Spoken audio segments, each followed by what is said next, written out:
Donc, à la différence des anciennes ampoules à incandescence que nous avions connues, où nous avions un filament qui était parcouru par un courant qui l'illuminait dans une enveloppe en verre qui isolait le filament de l'oxygène pour éviter que celui-ci ne se consume, nous retrouvons les ampoules LED basées sur des diodes LED qui sont encapsulées dans ces petits compartiments.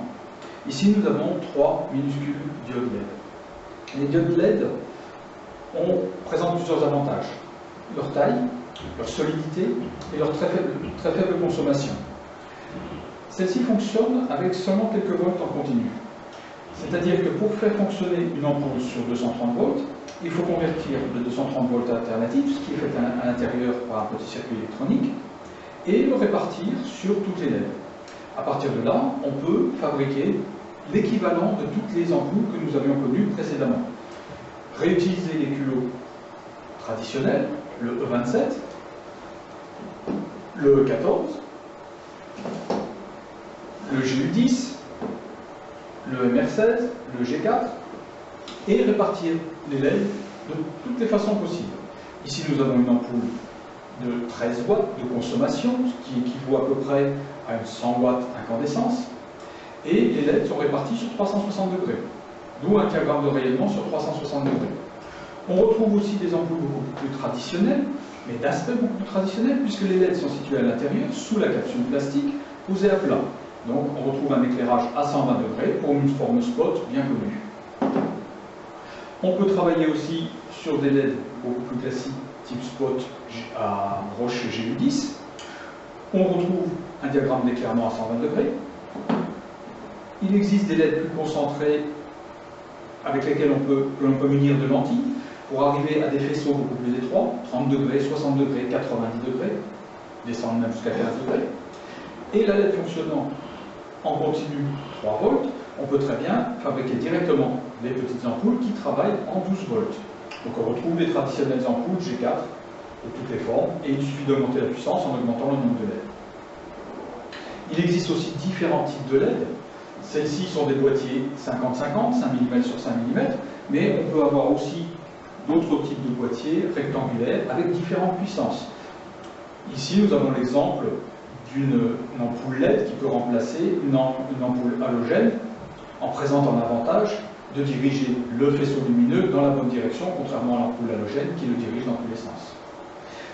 Nous avons donc toutes les possibilités au niveau du relamping, c'est-à-dire la confection à l'identique pour retrouver des ampoules familières, mais sur la base de LED qui consomment beaucoup moins.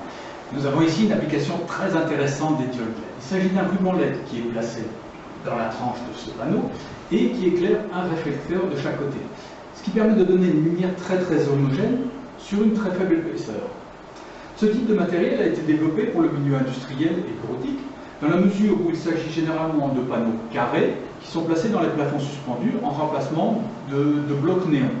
Ici, nous avons un panneau d'une longueur d'1,20 m sur 30 cm dans un cadre en saillie qui peut être télécommandé et dont la lumière est particulièrement homogène. Le panneau peut être aussi commandé en amplitude, aussi bien au niveau d'un variateur mural que d'une télécommande. En atelier, nous avons également un banc de test qui nous permet de mesurer nos alimentations. Donc, grâce à ce montage, relié donc à un ampèremètre et un voltmètre, nous pouvons mesurer l'intensité et les tensions minimales et maximales de chaque alimentation, ainsi que la température sur plusieurs heures. Ça nous permet de définir nos alimentations selon plusieurs critères et de déduire la courbe de fonctionnement de chaque alimentation afin de fournir la meilleure alimentation pour chaque produit LED. Enfin, elle permet également de mesurer l'intensité réelle maximum de l'alimentation ainsi que le rendement de celle-ci. En atelier, nous avons également un spectrophotomètre qui nous permet de mesurer chacune de nos ampoules et d'en tirer diverses caractéristiques. Pour le test d'une lampe au sodium, voici les résultats que cela donne. Donc nous pouvons voir que nous avons une température de couleur ici de blanc chaud, donc à 1900 Kelvin, ainsi qu'un flux lumineux de 360 lux. Et nous avons ensuite le spectre caractéristique d'une lampe à sodium.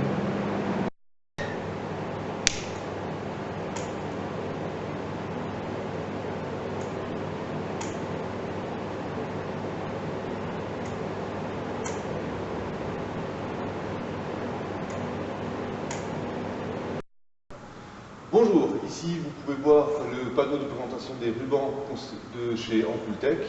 On peut très bien y voir là-haut les rubans couleurs. Ici, les 3 différentes teintes de blanc. Et ici, le multicouleur. Le tout disponible chez Ampultec en version IP20 ou IP65. À vos commandes.